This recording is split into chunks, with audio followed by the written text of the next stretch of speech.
जयराम जी की नमस्कार। सीखने सिखाने अध्ययन अध्यापन की श्रृंखला में पुनः आप सबका स्वागत है। मैं हिंदी के एक बहुत महत्वपूर्ण अध्याय एकल शब्द पर आपसे चर्चा कर रहा था, जिसके 4 व्याख्यान में आप तक पहुंचा चुका था। आज 5वां है। आज पुनः मैं कुछ महत्वपूर्ण परीक्षोपयोगी एकल शब्द आपके समक्ष रखूंगा। इसके पहले मैं आपको दिशाओं से संबंधित, नायिकाओं से संबंधित, इच्छाओं से संबंधित और कुछ विविध प्रकार के एकल शब्द आपको बताए थे। आज उसी श्रृंखला को आगे बढ़ाऊंगा। कुछ विद्यार्थी, जब मैं हिंदी के वीडियो बनाता हूं, हिंदी के लेक्चर आपको तक पहुंचाता हूं, तो कहते हैं सर अंग्रेजी के बनाइए। अंग्रेजी के पहुंचाता हूं तो बोलते हैं हिंदी के बनाइए।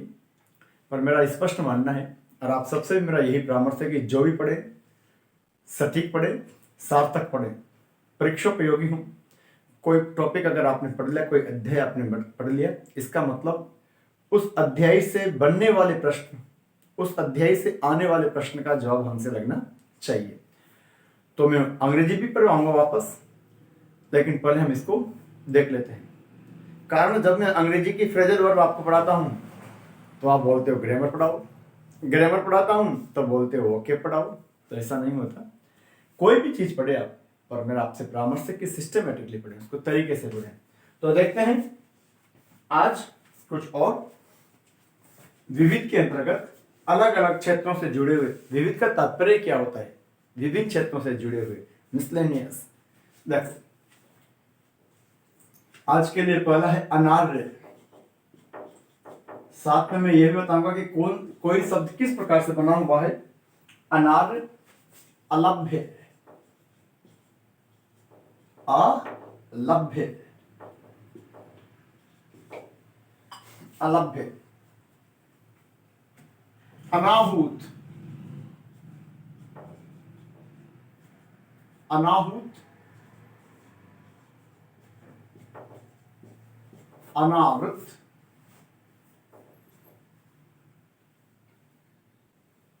और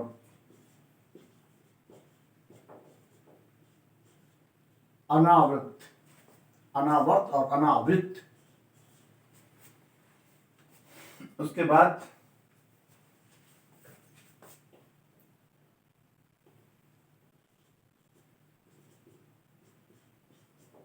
अप्राप्य, अप्राप्य, अपव्ययी,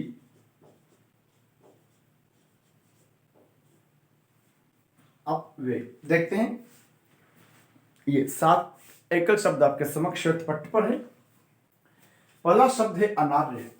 वस्तुतः इस अनार्य को अगर हम एनालिसिस करें तो आर्य में अन लग रहा है। हेलो, आर्य मूल शब्द है और आर्य में अन उपसर्ग लग रहा है। और आपको विदित होगा कि ये अन जब भी लगता है तो ये उसको विपरीत बना देता है, उल्टा कर देता है। आवश्यक के आगे लगाऊंगा, अनावश्यक हो जाता है। आवश्यक जरूरी तो अनावश्यक जो जरूरी ना हो। तो आर्य को उल्टा कर दिया अन लगाते ही, और शब्द हो गया अनार्य। आर्य का मतलब होता है श्रेष्ठ। आपने जीके के अंतर्गत पढ़ा भी होगा। आर्य जाति जो वैदिक सभ्यता से जुड़ी हुई है, और हम सब आर्य हैं। तो आर्य का तात्पर्य होता है श्रेष्ठ। अब अन लगा दिया अनार्य, मतलब कि जो आर्य ना हो, अर्थात जो श्रेष्ठ ना हो।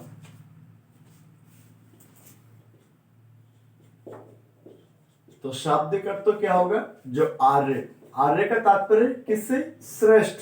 आर्य अपने आप को श्रेष्ठ मानते थे। जो आर्य यानी कि श्रेष्ठ ना हो उसे कहा जाता है अनार्य। अलभ्य, जो उपलब्ध ना हो, अलभ्य, जो उपलब्ध ना हो। अनाहूत, वस्तुतः यहां पुनः आप देखोगे तो यहां पर भी आप पाओगे कि आहूत के अंतर्गत, आहूत के अंतर्गत अन लग रहा है। आहूत का तात्पर्य होता है बुलाना। आहूत मीन्स बुलाना। तो अनाहूत, जो बुलाया नहीं गया, जो बुलाया नहीं गया।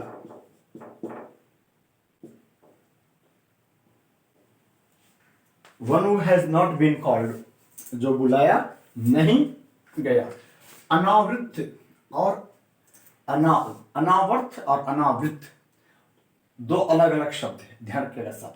अनावर्त जो दोहराया नहीं गया, और अनावृत that has not been covered या दैट इज नॉट कवर्ड जो ढका हुआ नहीं है।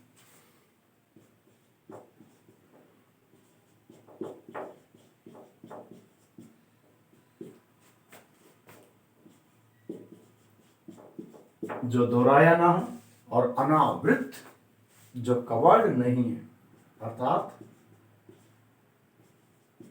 जो ढका नहीं हो। जो ढका नहीं है वो अनावृत है, और अनावर्त जो दोहराया नहीं है। अप्राप्य जो प्राप्त ना हो।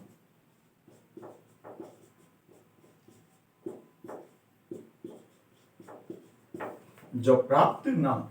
अपव्ययी बहुत अधिक खर्च करने वाला, बहुत ज्यादा खर्च करने वाला, उसको बोलते हैं अपव्ययी। विलोम में भी आ चुका है ये कई बार। ये इसका विलोम होता है मितव्ययी।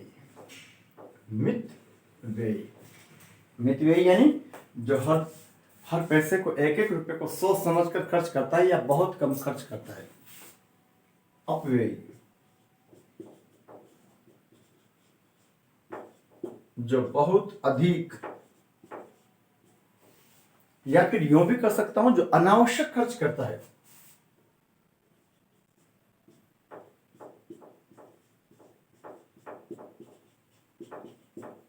जो बहुत अधिक खर्च करता है, पैसे का दुश्मन। तो ये थे, कुछ और देखते हैं।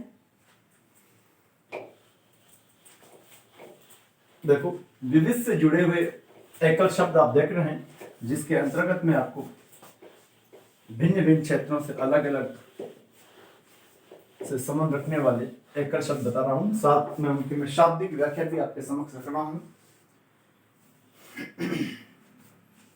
असहिष्णु,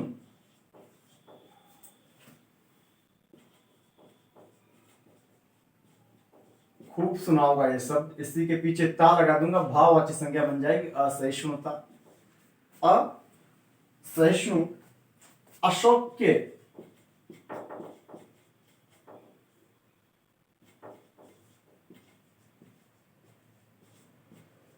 अश्लील, अश्लील,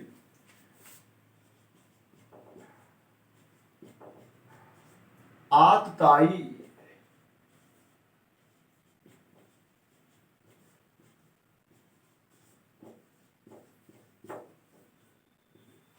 आधुनिकीकरण,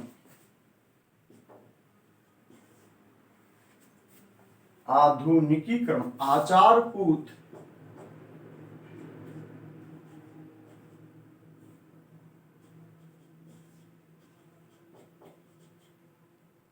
आग्रेय, आग्रेय, आग्रेय, आपाद मस्तक,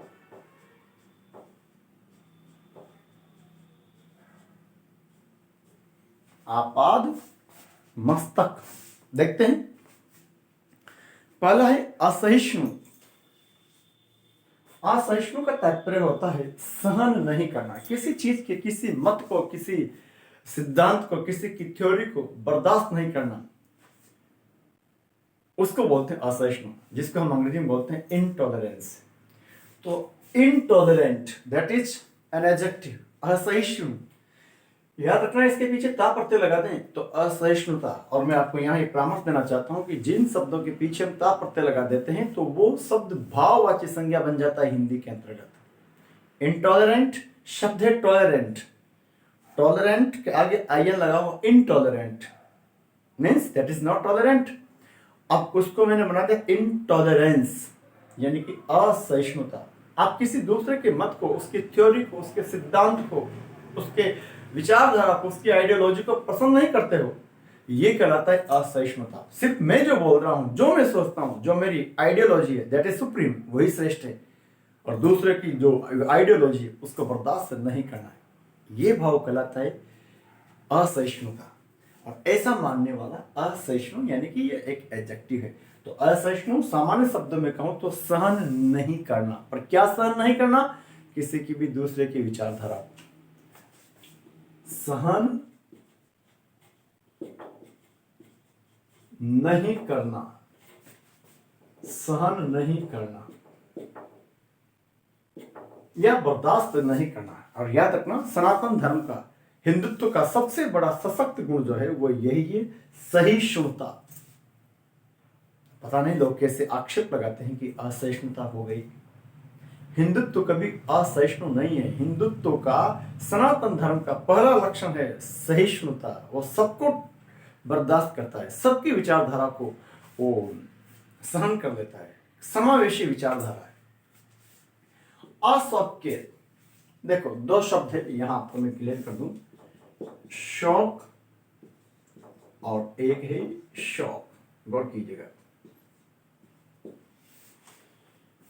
ऊपर वाला शब्द जो शौक है, जो शौक है एक मात्रा वाला, उसका तात्पर्य होती पीड़ा है। इसका आशय क्या होता है? पीड़ा। और इस शौक का तात्पर्य होता है रुचि। गौर कीजिए, रुचि। ऊपर वाला होता है दुख। इसीलिए तो हम बोलते हैं ना शोक संदेश, ये लिखते हैं शोक संदेश में। और आपके शौक क्या है? तो ये है रुचि।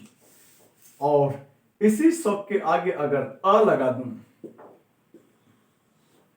तो शब्द क्या बन जाएगा जी? अशोक। अशोक का तात्पर्य होता है जिसमें कोई शोक ना हो। अशोक का तात्पर्य होता है जिसमें कोई शोक ना हो, यानी कि जिसको कोई पीड़ा ना हो।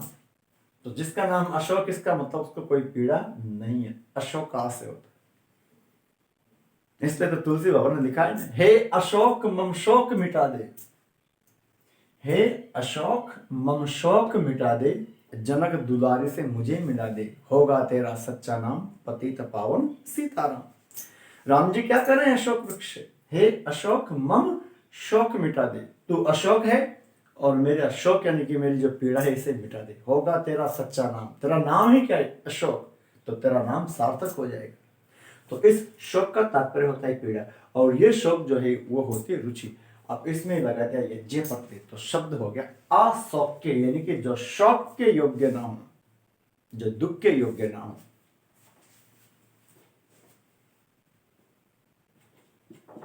जो शौक के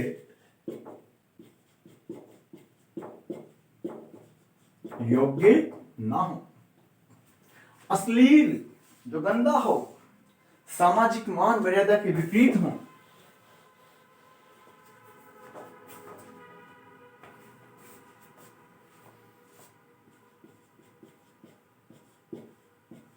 सामाजिक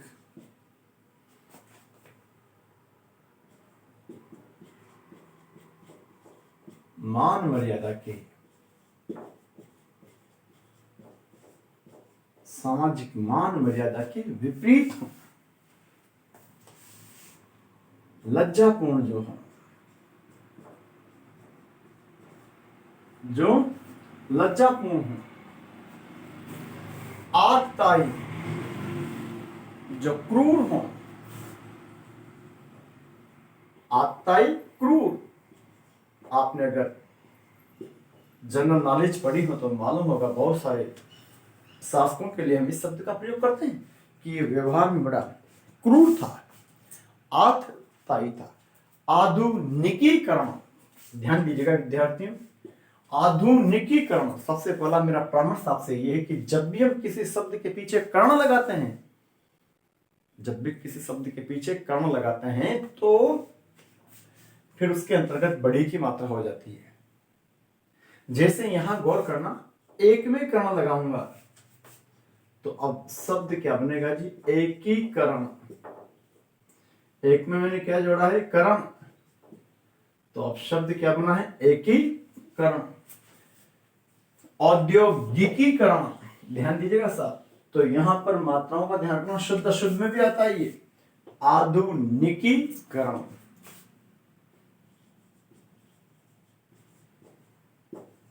आधुनिक बनाना, किसी भी चीज को आधुनिक बनाना, नया बनाना, उसको बोलते हैं आधुनिकीकरण। आचारपूत, श्रेष्ठ आचरण करने वाला।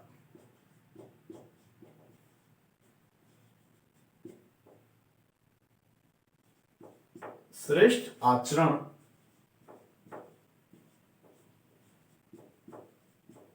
करने वाला। आग्रेय, आग्रेय, सूंघने योग्य।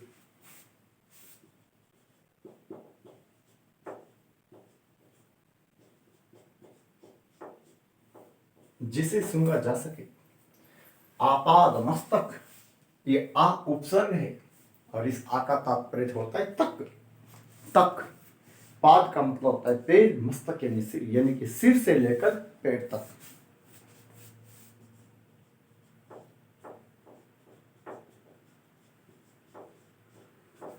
सिर से लेकर, पाद मतलब पैर, पैर तक। आपाद, आपाद मस्तक।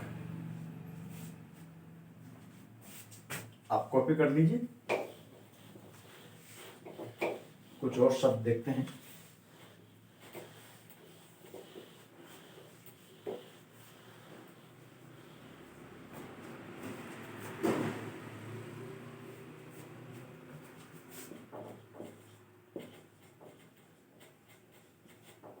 अधमान, उत्तमान,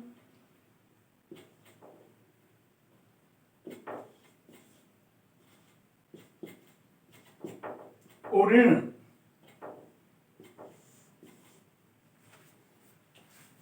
उऋण,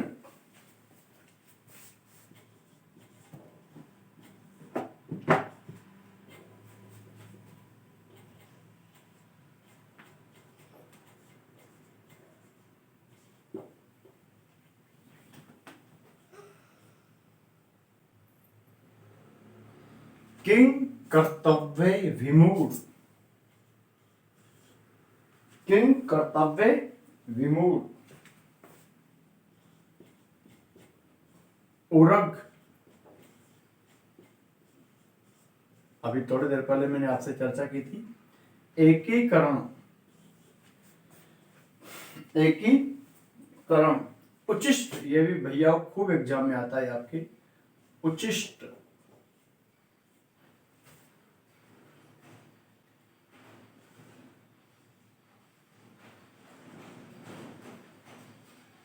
उचिष्ट, उदयाचल।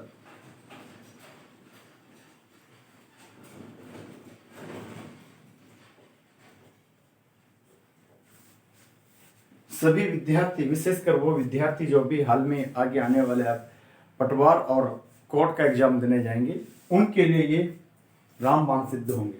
ध्यान दीजिएगा सर। अधमान, उत्तमान और उऋण। अधम धन ऋण, उत्तम धन ऋण और उऋण। यहां ध्यान दीजिएगा सर। अधमान, तीन प्रकार के शब्द लगभग एक जैसे दिखाई दे रहे। अधमान बोलते हैं ऋण लेने वाला, कर्जदार। उत्तमान ऋण देने वाला, और उऋण जो हर प्रकार के ऋण से मुक्त हो, उसको बोलते हैं उऋण। तो देखते हैं। अधमान ऋण लेने वाला, कर्जदार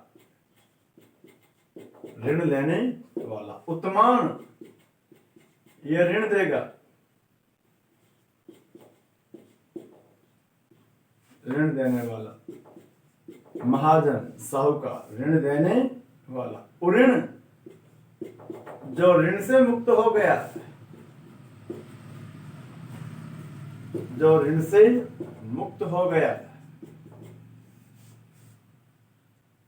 जो ऋण से मुक्त हो गया। किंग कर्तव्य विमूढ़, बहुत अच्छा शब्द है, कई बार पूछा हुआ है। किंग कर्तव्य विमूढ़, जिसको अपना कर्तव्य ना सूझे, जो अपने कर्तव्य का निश्चय ना कर पाए।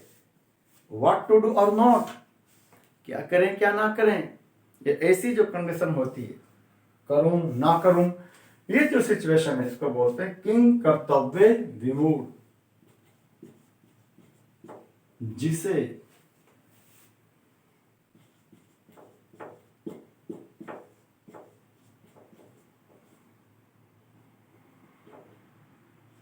जिसे अपने कर्तव्य का निश्चय ना हो,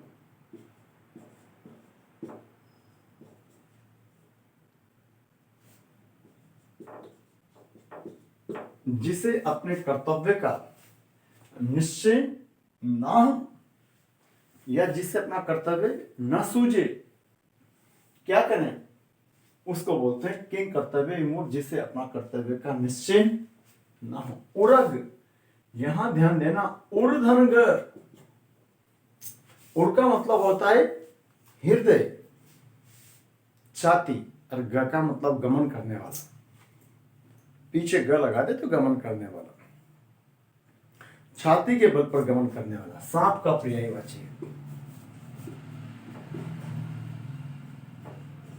जो छाती के बल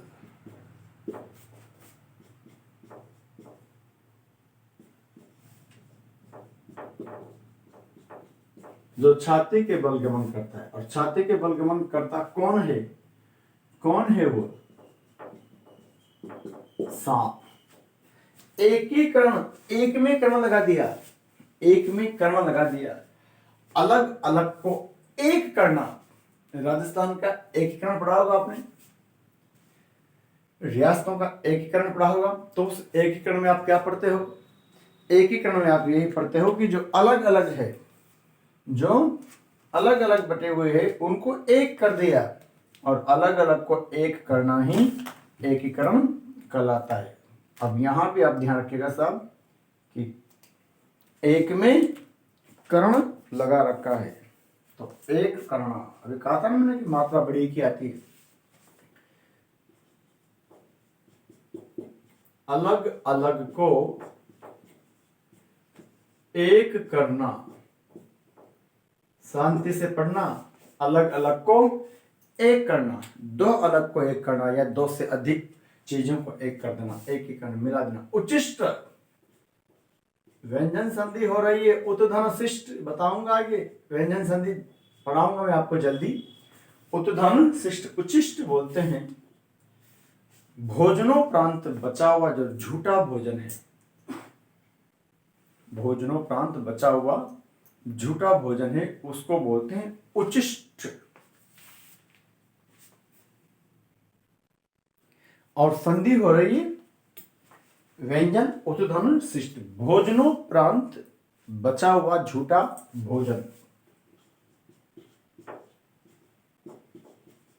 भोजनोपरांत गुण संधि हो रही है, भोजनोपरांत, भोजन धन उपरांत, भोजनोपरांत बचा हुआ झूठा भोजन, उस झूठे भोजन को कहा जाता है उच्चिष्ट। ये कई बार परिचय में आ चुका है, अगर आपको ध्यान है। भोजनों प्रांत बचा हुआ झूठा भोजन। उदयाचल, दीर्घ संधि, उदय धन अचल, अचल यानी पर्वत, और यहां अस्त धन अचल, अचल पर्वत, यहां याद रखिएगा साहब, चल में अ उपसर्ग लग रहा है दोनों जगह। उदय का मतलब विकसित होना, जन्म लेना, अस्त का मतलब निर्वाण को प्राप्त करना। ये दो काल्पनिक पर्वत हैं। उदयाचल वो पर्वत जहां सूर्य भगवान का उदय होता है, और अस्ताचल जिसकी आड़ में सूर्य देव अस्त होते हैं। यद्यपि सूर्य भगवान न तो उदय होते न अस्त होते, हम ये मानते हैं, लेकिन ये एक काल्पनिक पर्वत है, तो क्या कहेंगे, वह पर्वत जहां सूर्य का उदय होता है, और वो पर्वत जहां सूर्य अस्त होता है। लेकिन एक बार पुनः बोल रहा हूं, ये दोनों काल्पनिक पर्वत है। वो पर्वत जहां सूर्य उदय होता है,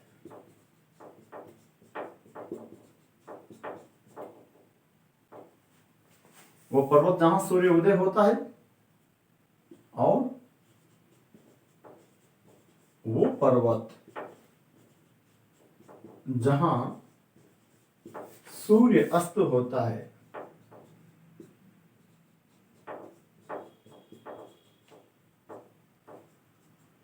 वो पर्वत जहां सूर्य अस्त होता है, याद रखना ये काल्पनिक है, तो वहां आ जाए वो काल्पनिक पर्वत, तब भी हमको यही लगाना है। वहां पूछा जाए कि वो काल्पनिक पर्वत जिसके पीछे सूर्य अस्त होता है, तो भी यही आएगा, वो पर्वत जहां सूर्य अस्त होता है, या वो काल्पनिक पर्वत जिसके पीछे सूर्य अस्त होता है, बात एक ही है।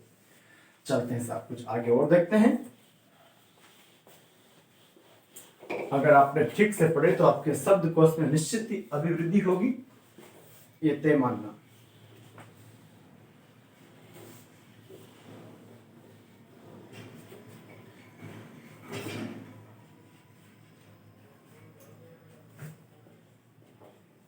तस्कर, ये भी पूछा भाई साहब।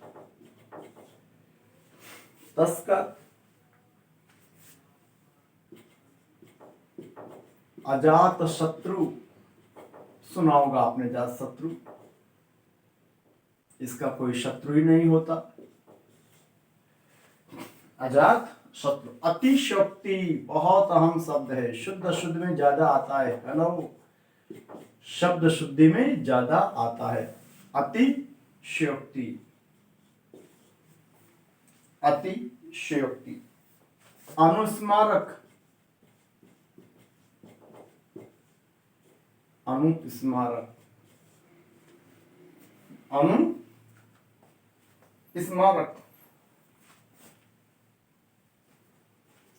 ओझा,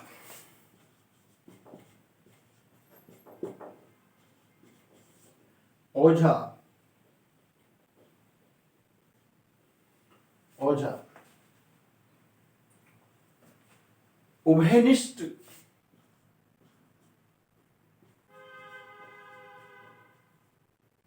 उभयनिष्ठ, उभयनिष्ठ। कथोपकथन,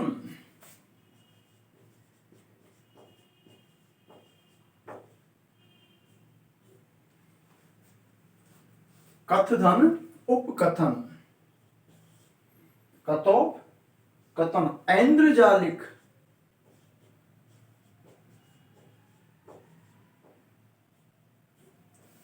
ऐन्द्रजालिक।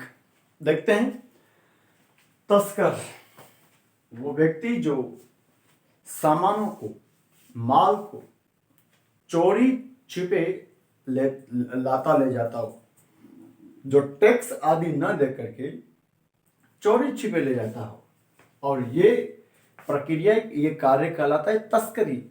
भाववाची संज्ञा हो जाएगा तस्करी।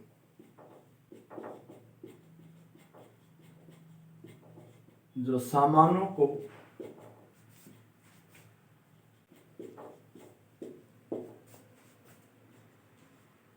चोरी छुपे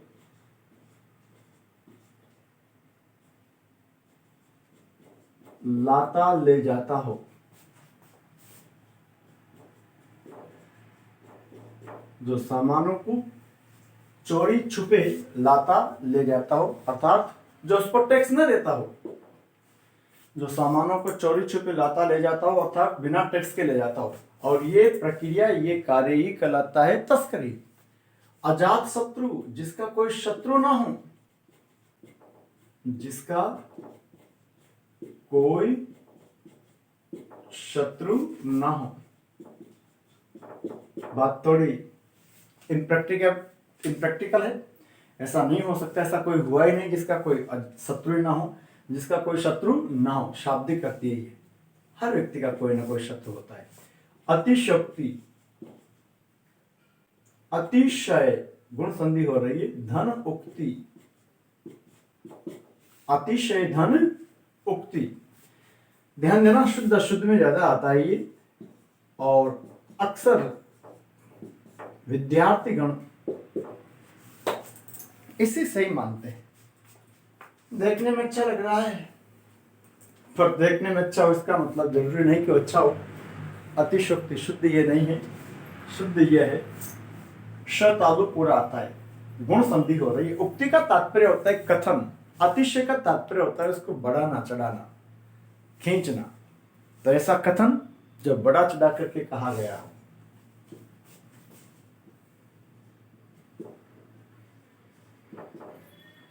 बड़ा चढ़ाकर कहा गया कथन।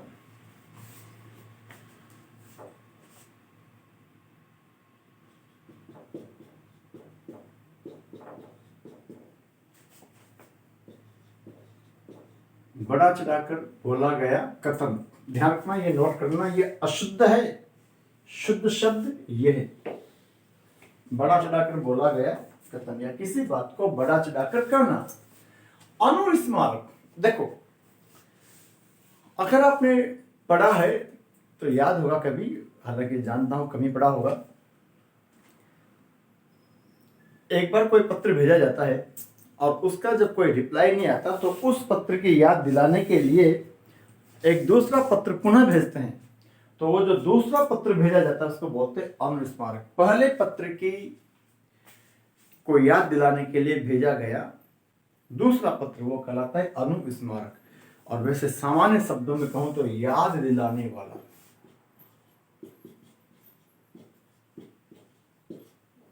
स्मरण कराने वाला, याद दिलाने वाला, या फिर पहले पत्र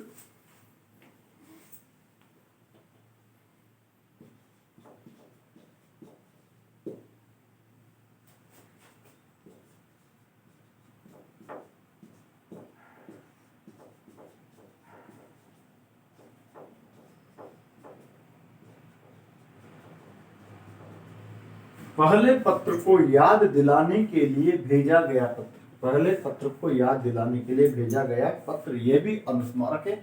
और याद दिलाने वाला लिख दिया। ओझा झाड़ फूंक कर जो इलाज करता है, कोई पानी से कर दो इलाज, दूध से कर दो, मंत्र से कर दो, तंत्र से कर दो, ऐसे बोलते हैं। झाड़ फूंक करके जो इलाज करते उसको बोलते हैं ओझा।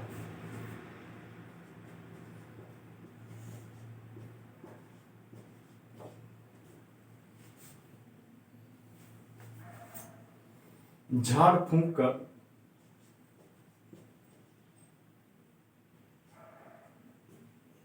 इलाज करने वाला, झाड़ फूंक कर इलाज करने वाला, यूं या फिर बोल रहा हूं मंत्र आदि से इलाज करने वाला, मंत्र तंत्र से इलाज करते उसको बोलते हैं ओझा। झाड़ फूंक कर इलाज करने वाला।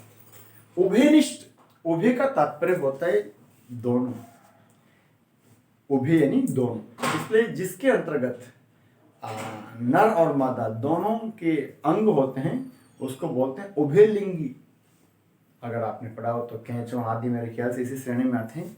तो उभय का मतलब होता है दोनों, निष्ठ का मतलब निष्ठा वाला, जिसकी निष्ठाएं दोनों में हो। दोनों में किसमें? दो पक्ष हो सकते हैं,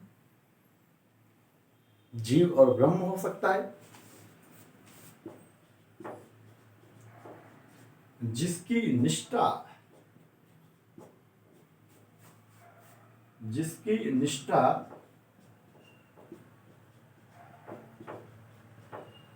दोनों में हो, जिसकी निष्ठा दोनों में हो। कथोपकथन, वार्तालाप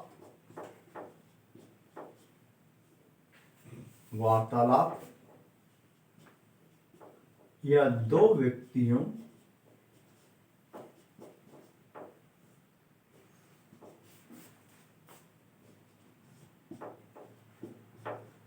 बीच की वार्ता। दो व्यक्तियों में तो ये बात होगी। ऐन्द्रजालिक, यहां याद रखना शब्द है इंद्रजाल, और उस इंद्रजाल में प्रत्यय लगा दिया एक, तो शब्द हो गया ऐन्द्रजालिक, जो इंद्रियों को भ्रमित कर दे। ये जो कुछ भी यंत्र मंत्र करने वाले या फिर इस रूप से जो जादूगर होते हैं वो हमारे इंद्रियों को भ्रमित कर देते हैं, तो वो ये ऐन्द्रजालिक, जो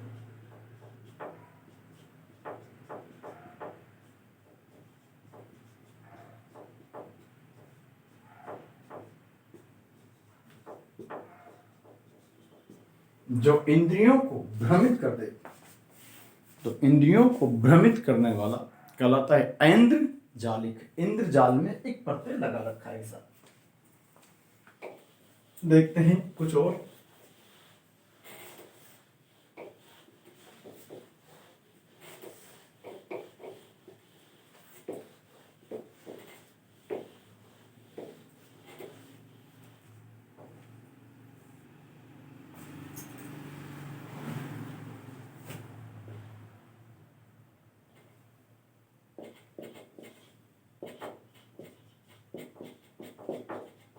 उवापोह, उवापोह काली सूची।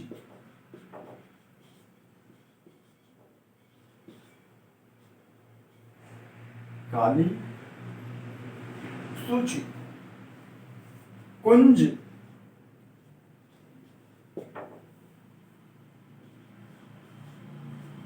कुंज। खग्रास,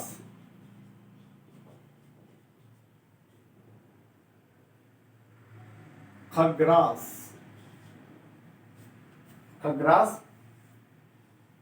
क्षुधार्थ,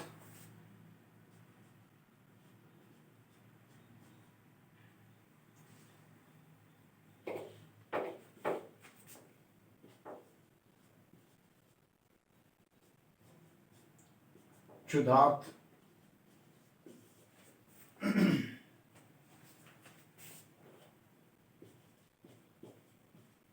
कातर, क्रीत,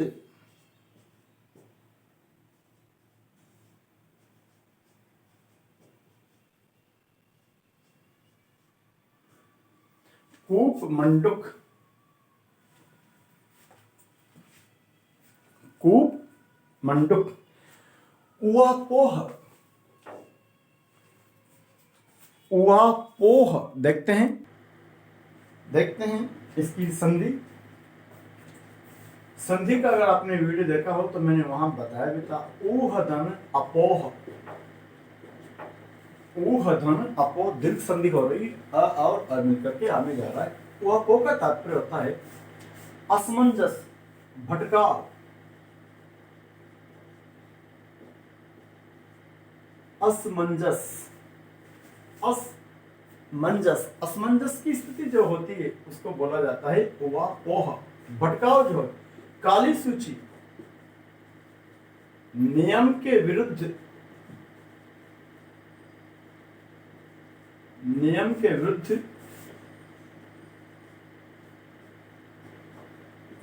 कार्य करने वालों की सूची, इसको बोलते काली सूची। कुंज, लताओं से आच्छादित स्थान, इसमें बोलते ना कुंज गलियां, लताओं से आच्छादित स्थान। सुना होगा ना कुंज गलियां, कुंज गलियां में कब है, लताओं से आच्छादित स्थान। उसके बाद शब्द है आपके सामने खग्रास, ऐसा ग्रहण जिसमें सूर्य या चंद्र का पूर्ण बिंब, पूर्ण बिंब पूरी तरह से ढक जाए। ऐसा ग्रहण जिसमें सूर्य या चंद्र का पूर्ण बिंब ढक जाए। ऐसा ग्रहण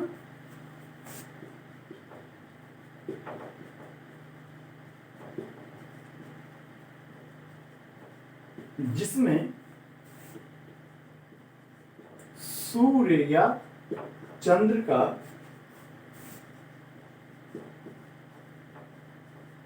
पूरा बिंब यानी पूर्ण बिंब ढक जाए या ग्रस्त हो जाए। ऐसा ग्रहण जिसमें सूर्य या चंद्र का पूरा बिंब ढक जाए या ग्रस्त हो जाए। ऐसा मानते राहु से ग्रस्त हो जाता है। क्षुधार्त, क्षुधा का तात्पर्य होता है भूख, दीर्घ संधि हो रही, जरा देखेंगे आप लोग। आर्त का मतलब होता है पीड़ित, तो भूख से पीड़ित जो है। पीड़ा में इत प्रत्यय लगा दूंगा तो पीड़ित, भूख से पीड़ित। कातर, भय से अथवा दुख से दुखी या पीड़ित। कृत, जो खरीद लिया गया हो।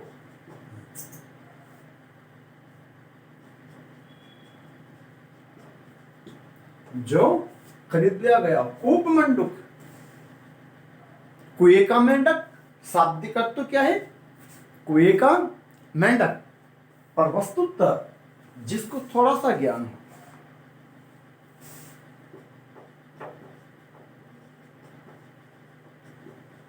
जो थोड़ा सा ज्ञान रखता हो,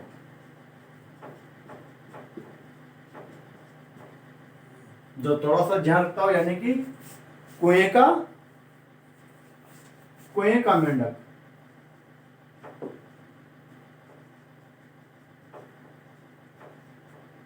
कुएं का मेंढक। अब कुएं का मेंढक आप समझ गए कि उसको थोड़ा ये लगता है कि मेरा कुआं ही पूरा सागर है, तो कुएं का मेंढक। पर वस्तु तो जो थोड़ा सा ज्ञान रखता हो। देख कुछ और देखते हैं।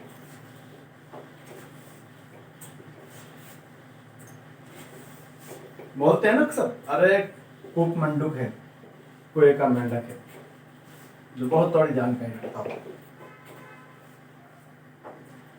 देखिए साहब, कुछ और देखिए।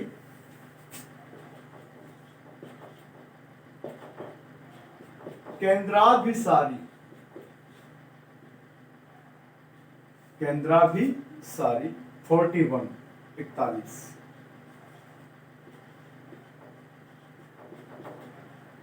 केंद्रापसारी,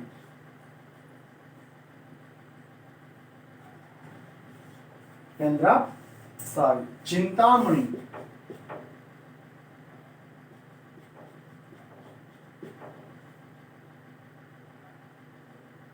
चिंतामणि। चंद्रचूड़, भगवान शिव का पर्यायवाची। चंद्रचूड़, चंद्रचूड़। ऊर्ध्वगामी,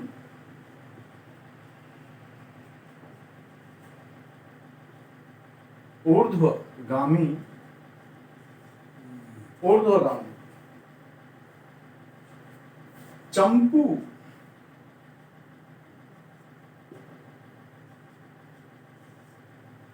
चंपू। क्षितिज, क्षितिज, क्षितिज। गंगोत्री,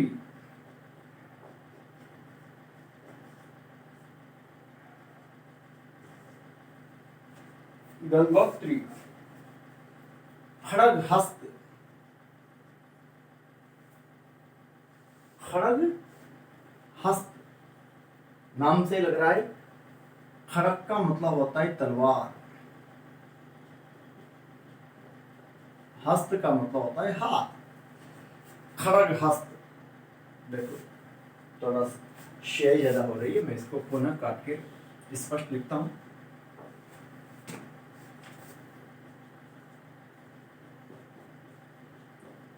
खड़ग हस्त। केंद्राभिसारी, यह इसको यह भी कर सकता हूं, केंद्राभिमुख।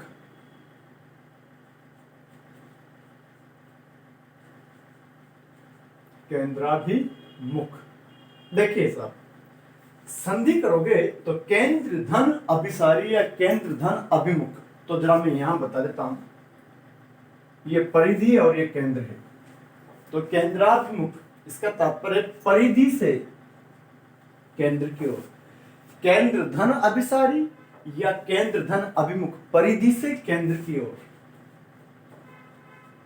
परिधि से केंद्र की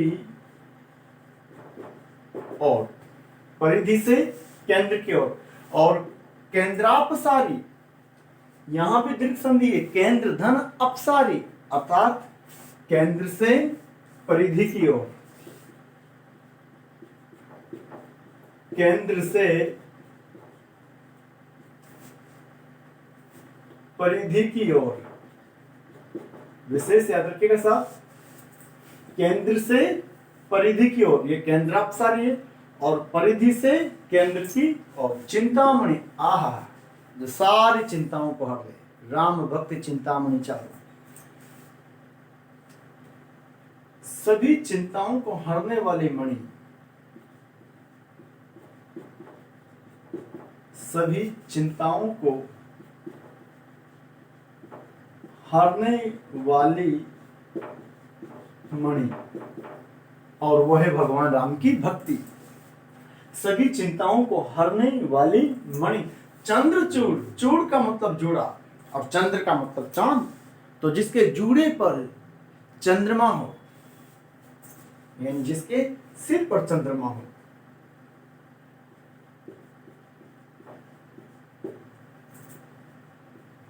जिसके चूड़, सिर का जूड़ा, जिसके चूड़ पर या सिर पर चंद्र हो, अर्थात कौन, हमारे भोले शिव, जिसके सिर पर चंद्र हो, इसलिए हमको बोलते चंद्रशेखर। चंद्रशेखर का आशय भी क्या है, भगवान शिव को क्या बोलते थे, चंद्रशेखर। शेखर का मतलब होता है शिखर, जिसके शिखर पर, शेखर पर चंद्रमा हो। ऊर्ध्वगामी,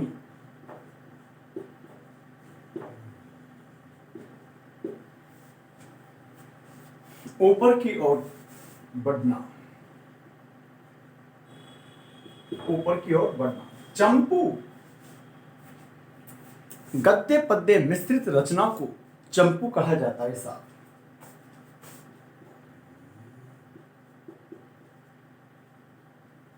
गद्य पद्य मिश्रित रचना। क्षितिज, जहां पृथ्वी और आकाश मिलते हुए प्रतीत हों, वस्तुतः पृथ्वी आकाश मिलते तो है नहीं, लेकिन जहां ऐसा लगे कि मिल रहे हैं, जहां पृथ्वी और आकाश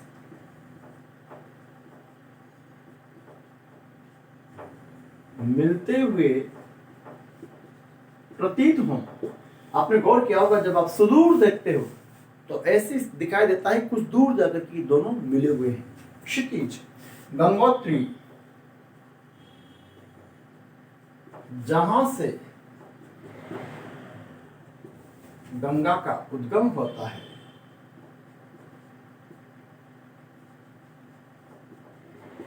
जहां से गंगा का उद्गम होता है, जहां से गंगा का उद्गम होता है उसको कहा जाता है गंगोत्री। खड़ग हस्त, जिसके हाथ में खड़ग हो, तलवार हो।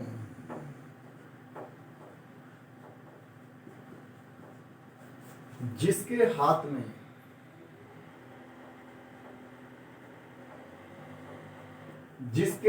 में तलवार हो उसको कहा जाता है साहब खड़ग हस्त।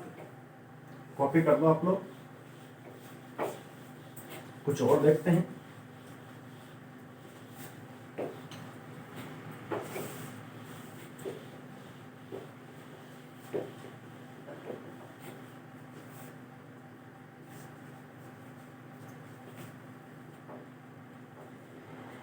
वेदोक्ति, गुण संधि में बताया था ये दोनों तीनों, वेदोक्ति, देवोक्ति,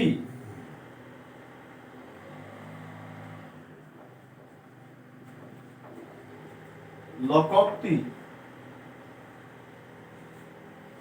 लोकोक्ति गगनचुंबी,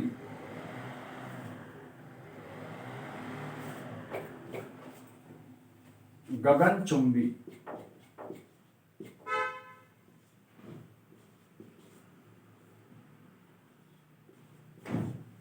गगन चुंबी।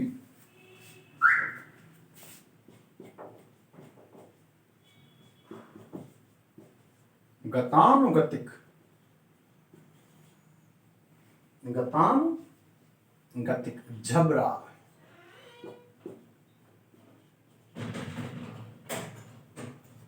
छिद्रान्वेषी,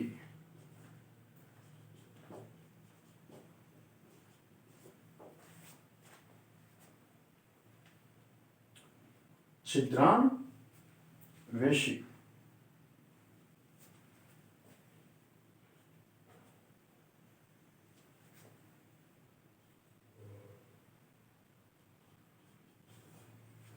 छिद्रान्वेषी, त्रिकालज्ञ, त्रिकालज्ञ, त्रिकालज्ञ,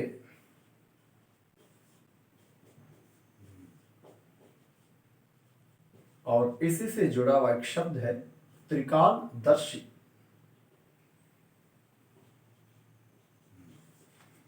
त्रिकालज्ञ और त्रिकालदर्शी।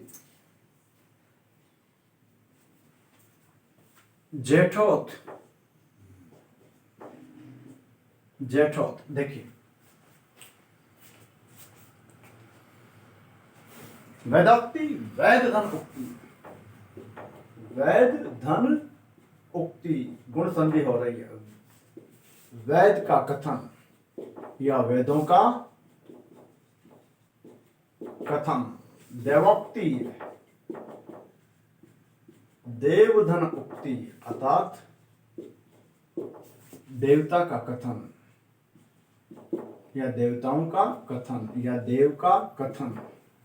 लोकोक्ति, लोक धन उक्ति, लोक का कथन, लोक का कथन मतलब लोक में प्रचलित कथन।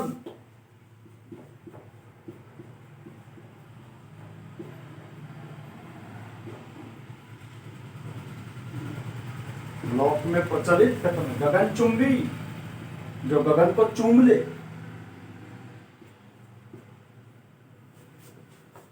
आकाश को स्पर्श करने वाला या वाली, जैसे गगनचुंबी इमारत है। गतानुगतिक, परंपरा का पालन करने वाला। गतानुगतिक,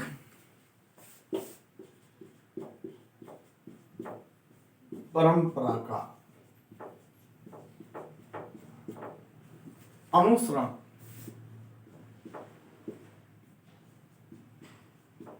करने वाला। झबरा, जिसके लंबे और बड़े बाल हों, खुले बाल हों, खुले बाल, लंबे बड़े और खुले बाल हों।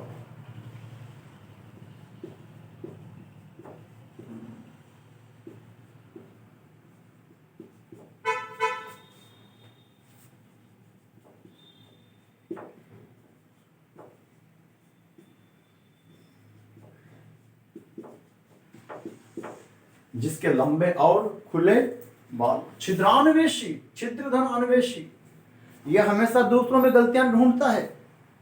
इसको कभी किसी में कोई अच्छा या अच्छी चीज नहीं मिलती। कितना भी अच्छा कर दो, जो सदैव वृद्धि संधि सदाधन एव, जो सदैव दूसरों में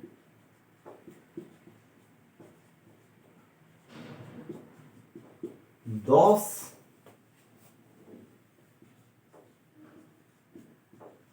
निकालता है,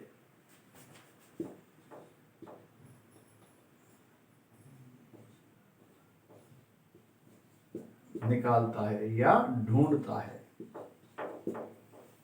जो सदैव दूसरों में दोष ढूंढता है, निकालता है। त्रिकाल के, तीन काल, भूत भविष्य वर्तमान, तीन कालों को जानने वाला।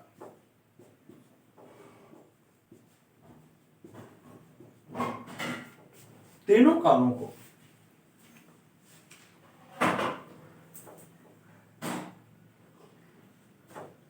कहना रहेगा। तीनों काल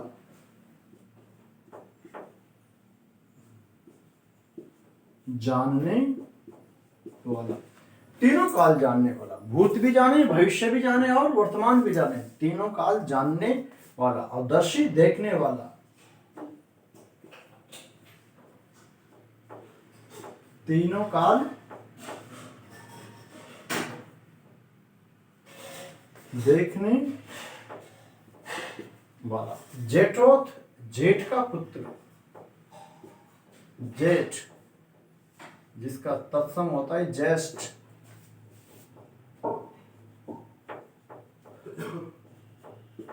तो जेठ का पुत्र कहलाता है जेठोथ। तो ये आज मैंने आपको 60 करीब एकल शब्द लिखाए हैं और सारे शब्द फिर कहूंगा परीक्षा उपयोगी है। पटवार का एग्जाम में, आपका हाई कोर्ट का एग्जाम में और भी दूसरे एग्जाम्स की दृष्टि से बहुत महत्वपूर्ण है। आप अच्छे से इनकी प्रैक्टिस करना, अच्छे से इनका अभ्यास करना, आपको बहुत लाभ मिलेगा। उम्मीद करता हूँ कि आज का मेरा प्रयास आपको अच्छा लगा होगा।